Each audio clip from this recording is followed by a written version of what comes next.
greatest leaders of this generation that is a master around creativity. My best friends, Adam Roa. What's up? I want to take a quick moment and thank our sponsor, Skillshare. As you guys know, I'm all about self-education. It is like the number one way that I've leveled up. And so Skillshare is an online learning community that will help you as a creative and someone who is curious and wants to take your learning and skills to the next level. I literally just join their community. What's cool is not only do you level up individually, but they have an entire membership community that you can be a part of.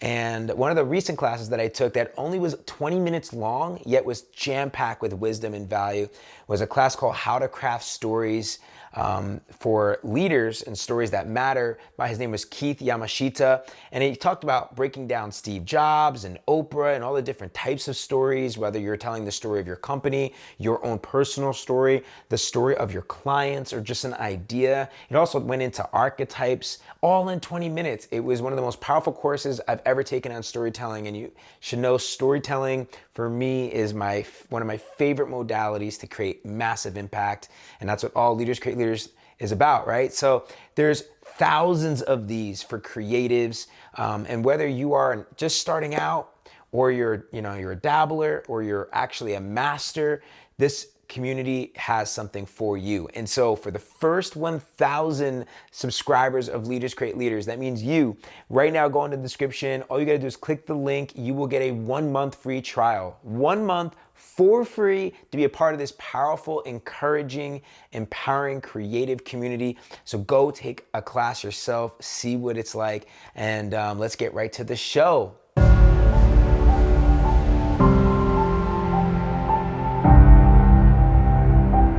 So, you die, you get to heaven, and you meet God. What does he say to you? You did good. Holy shit! Go ahead. That's it. Dude, that was my answer. Shut up. No way. Yeah, that was my answer. And that when someone asked me that question. Really? Yeah. No, there you go. That's so funny. That's it. That's all. That's all. If God said that to me, that's all. That's it. Why is creativity so important to you? I believe that creativity is the most effective, most sustainable, and most enjoyable path of our spiritual and personal growth. Because I believe that our creative energy is the purest expression of our soul. Therefore, it is the thing that is your unique energetic frequency is your soul, and that is expressed through your creative energy. That's your life force. That is you expressed. And so if you are expressing that out into the world, then you are passing the most healing and unique frequency to you. It's like your unique tonic medicine out into the world. And that process, I believe, will unlock more of your potential, who you're here to be, more of your shine, more of your greatness, all of it. And it's more fun. What is the most recent thing that you have done that broke you down or scared you or that actually was hard for you? Every time I enter into a plant medicine ceremony, I feel I'm aware that my entire life might look different on the other side. I've had that experience multiple times where everything I thought I knew and I thought I was creating on the other side of ceremony was completely different. And so I went down to Mexico and went to Arcana Spiritual Center and did a week of plant medicine there, and that always brings with it that apprehension. It's not fear so much, but there were definite breakdowns. It was difficult and it was hard. And I think that whether it's plant medicine or not, ceremony is that for me. Ceremony, going into ceremony, and I treat my life as ceremony, and there's these little moments within that. And so even me coming here and what we're doing, there's a ceremony experience to this for me where I go, who I am at the beginning of this is not who I'll be at the end of this. And even based on some of the conversations we've been having and the product that we're going to be launching and other conversations, what my life looks like on the other side of this is not what it was before this. And so when I enter into any sort of ceremony, that for me always carries that level of what's gonna happen on the other side of this. And going down to Mexico was one of those. Going to Hawaii to spend some time with a woman that I didn't really know that well and brought up all of my triggers and stuff, that's another ceremony of 2.5 weeks, and then this is its own ceremony. And so that's how I view those. I love that. What is something that most entrepreneurs, creators, people that are going out there and building something don't realize that if they activated a little more of this, it would help them to take whatever it is that they're so passionate about to the next level? But it's just the thing that most people don't actually think of activating. Creativity, activating your creativity. I think that so many people grow up hearing, believing, being told that creativity is a luxury. It's the thing that you do as a hobby. It's the music that you play as a hobby. It's not the serious. It's time to get serious. What are you going to do for a career? What are you going to do for a job? It's not the thing that people see as the access point to their happiness. Creativity, if you unlock creativity, what is creativity? Let's break that down for a second. Creativity is your brain's ability to put together patterns that's never put together before, right? And so your brain is a pattern making machine. It looks at everything around you and it sees patterns and it spots it. And that's based off of everything that you've been through in your entire life and all the experiences. And so when you're in the process of creativity, you are expanding the patterns that your brain can put together. And when you can put together more patterns, you see more possibility. When you see more possibility, you unlock more ways for you to be happier, to make more money, to have more harmony in your relationships, et cetera, et cetera, et cetera. Your ability to create the timeline potential of your reality is based on the patterns you can put together, which is creativity. So unlocking more of that potential is going to unlock more possibility for your entire life. That's dope. I love that, even playing into the patterns and like how your mind works around creativity. It's really cool, because that was me growing up. Like, as I've gotten older as a man, I've lost touch with how that is so important to me and how I get to embody that artist within me more often, and not thinking it needs to just be some hobby or it was something that was just when I was a kid, but like really bring that into my daily life now. And so you've been a big part of helping me with that, so thank you, brother. What is something you're really proud of that's recent? Launching the Create community. Yeah, my online personal development community. It's called Create, the collective renaissance of education, art, transformation, and entertainment. And I launched this community as a response to COVID, not as a business idea. It was completely free. I just looked around and saw all of these people that didn't know where to go, what to do. I saw all of my friends offering free things online at that time when COVID was starting. And I thought, well, where's the community aspect? How do I bring people together and give them a space where we can be growing together and stay unified during this time? And launched it, and it was completely free, and it became this thing. It evolved into seeing people launch podcasts, launch nonprofits, create friendships, meeting up around the world, people who were suicidal who shared that this was the safe place for them to deal with what was going on. And I never wanted an online community. I never wanted to be the head of something like that. And yet now it's one of the things I'm most proud of having ever created in my entire life, because I do believe that one of the key components to someone shifting their life, truly shifting their life, is community. I think there's 3 key pieces. There's consciousness, there's creativity, and there's community. If you have those 3 things in your life and they are pulling you forward, you're set up. You're set up for success. And so consciousness has been what I've been putting out through my podcast, and it's called The Deep Dive. Putting out my consciousness as much as possible, helping share what I know. Creativity, we just talked about that, and the importance of that and how I share that and help inspire others to do the same.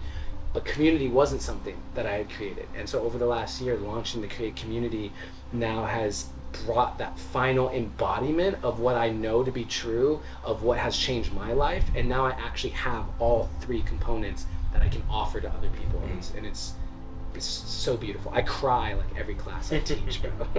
It's so dope. That's so dope. One of the things I really respect about you is you have some dope ass friends. You know, like you really have friends all over the globe that are such cool artists, entrepreneurs, musicians, just all these different people, chefs and writers and authors. Like you have such an unbelievable network. And for someone who's watching this right now that is saying to themselves, like, how do I start to reinvent relationship in my life? What would you say to that person? I love how you were able to compliment yourself in that question as one of my best friends.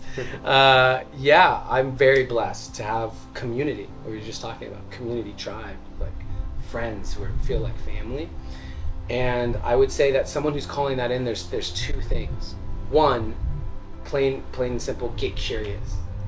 Get curious, ask people questions.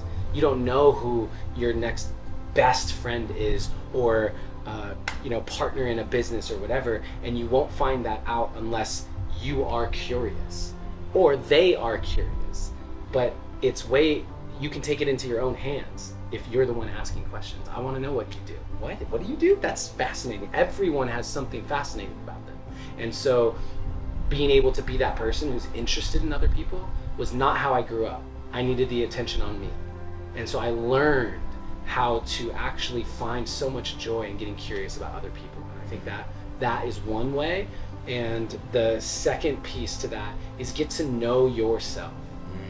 Get to know yourself, because I see us all as puzzle pieces.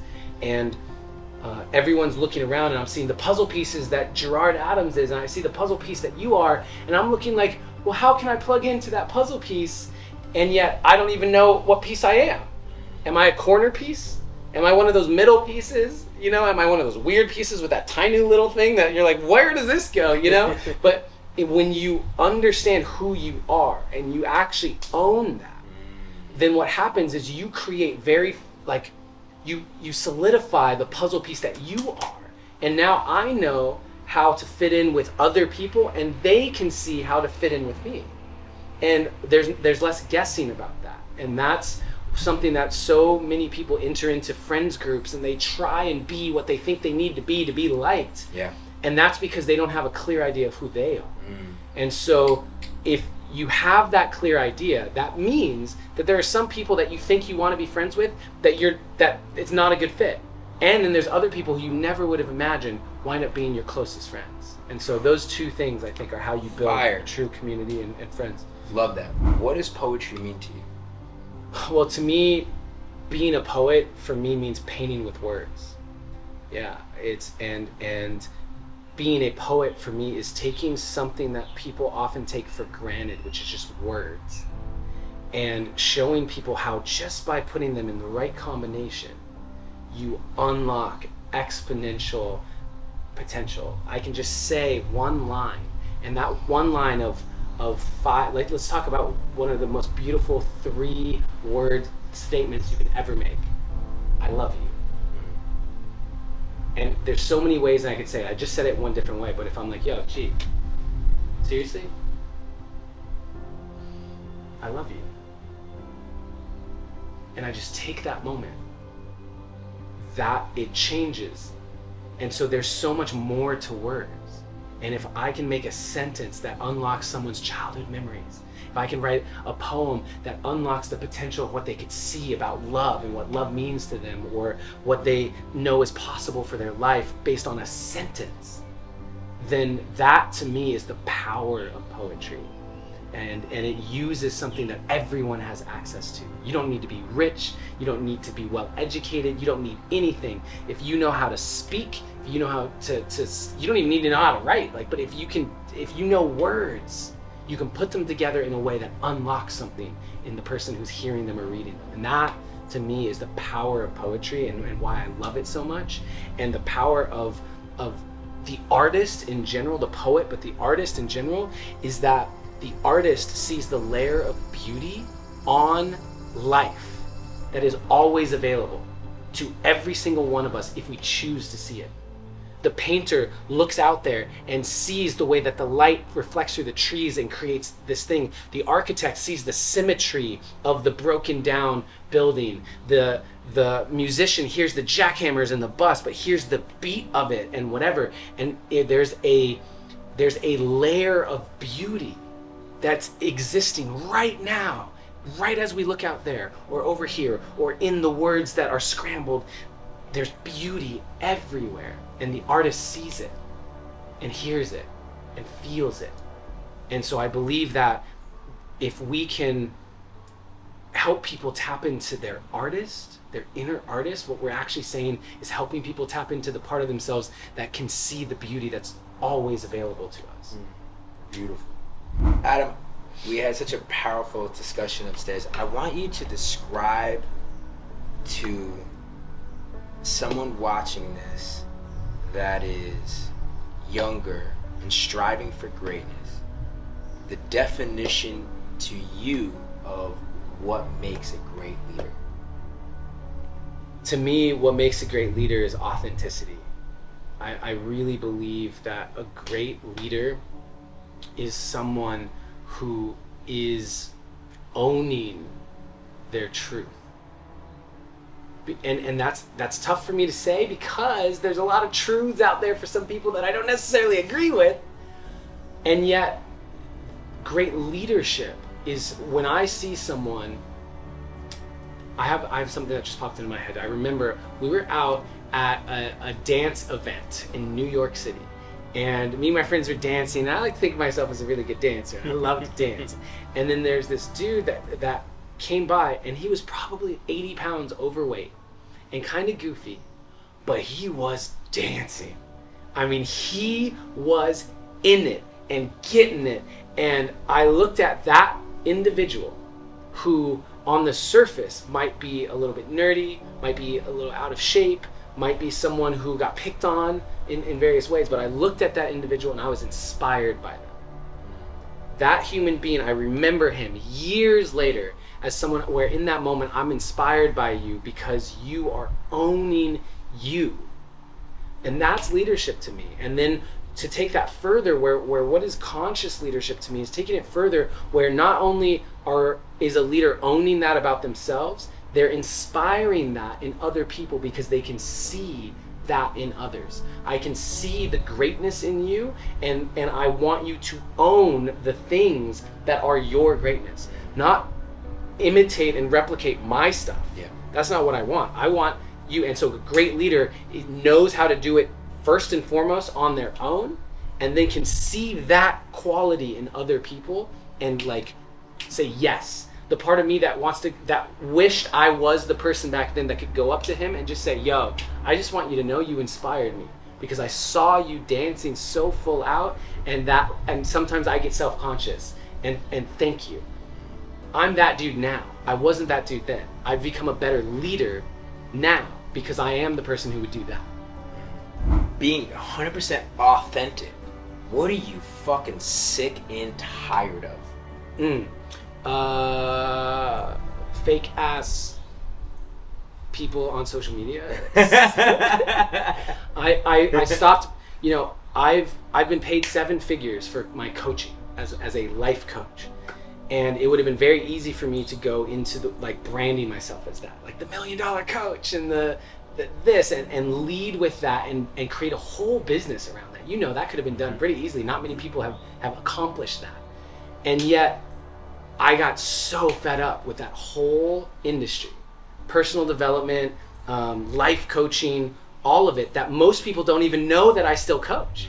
If you look at my social media, most people don't even have awareness that that's something that I do. And yet it's been the primary way I've made my income for 8 years now. And the reason is because the best coaches and spiritual leaders are often just great marketers or have hired a great marketing team.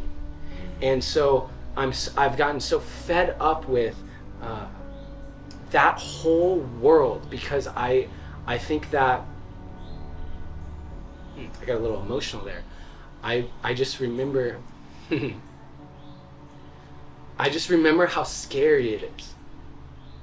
You know, I haven't lost that remembrance of how scary it is to be awakening into a new level of consciousness and to start questioning everything that you thought you knew and all of the dreams that I had for my life and what I wanted to create, and to be questioning all of it and feel like my entire ego identity was crumbling, and how scary that is, and to not have friends around me that I could talk to about it, and not have family that necessarily I could talk to, and feeling so alone. Like, that is so scary, and it's such a fragile time for people. And so I just, when I know people behind the scenes in real life who are not embodying that work but are great marketers and are putting that stuff out into the world, it hurts my heart. It actually it hurts in my system, because there are such like tender hearts that are coming into this space that I want them to be held.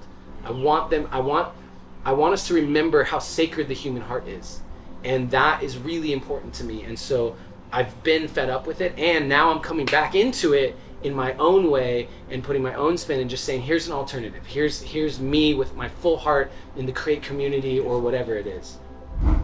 If this was the last moment you had right now to share a message in your life, leaving behind a piece of wisdom from your soul, what would you say to the future generations? First, everything that you feel is worthy of being felt. So often we think we're not supposed to feel sad, or that it's wrong to feel angry, or that we're a bad person if we feel jealous. Our emotions are so important because they reveal what's going on inside. And so instead of shutting them down, allow them to be felt, so that you have the opportunity to see what's going on inside. And when you can do that, you unlock a relationship with yourself and your emotions, and you can stop hating yourself. I hated myself for so long because of what I was feeling and the thought that it was wrong to feel those things. And so everything you are feeling is worthy of being felt, and it is important to feel it in a way that doesn't cause harm to other people or to this planet. Because when you feel those things, and sometimes it can be really tough, true strength is being able to be with it. True strength is not shutting it aside and putting it behind the wall and never actually facing it. That's still running from it. True strength is not feeling it in a way where you go out and start fights and like burn stuff down because you're angry. True strength is being willing to sit in the fire of your own emotions, feel it, and feel it in a good way. Respond to it in a good way. Accept it. I love that, brother. Thank you. Wow. Powerful. All right. Well, we have more work to do. Love you, bro. Love you too, brother.